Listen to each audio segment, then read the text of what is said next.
Hi friends, ఎలా ఉన్నారు?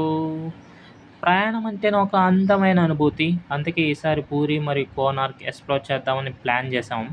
అలా తిరుపతి, పూరి ఎక్స్‌ప్రెస్ ఎక్కేసాం అనమాట.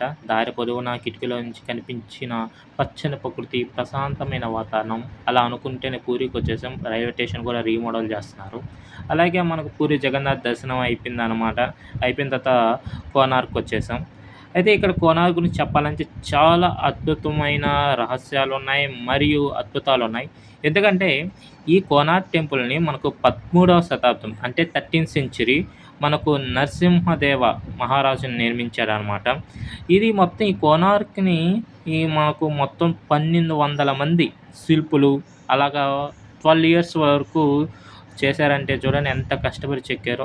అందుకే ఇది మనకు ప్రపంచ వారసత్వ గుర్తింపు పొందింది. అంటే ఇది మనకు యునెస్కో వరల్డ్ హెరిటేజ్ సైట్‌లో ఒక భాగం అనమాట. ఇంతది శిల్పకళ ఉంటే ఏం చేద్దాం మనకు దండయాత్రలు, భూకంపాల వల్ల ఎందుకంటే ఇది సముద్రానికి దగ్గరలో ఉంటది కాబట్టి ఎక్కువ భూకంపాలు అలాగే కొంచెం వాతావరణం అనుకూలించక కొంచెం డ్యామేజ్ అయ్యాయి. సో, దానివల్ల 1903లో బ్రిటిష్ వారు ప్రధాన మండపం కూలిపోకుండా పైకప్పు వరకు పూర్తిగా ఇసుకతో నింపి తలుపులు శాశ్వతంగా మూసేశారు. గత 100 ఇయర్స్‌గా ఈ తలుపు తెరుచుకోలేదనమాట. అసలు లోపల ఏముంది?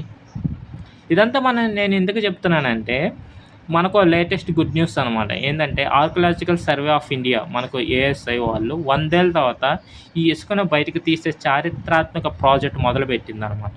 అత్యధిక టెక్నాలజీ గుడికి ఏమాత్రం డ్యామేజ్ కాకుండా లోపలుండే ఇసుకని తీసేస్తారు. చూడండి నేను రూ. 10 కాయిన్ మీద కూడా రూ. 10 కాగితం మీద కూడా ఉంటుందనమాట.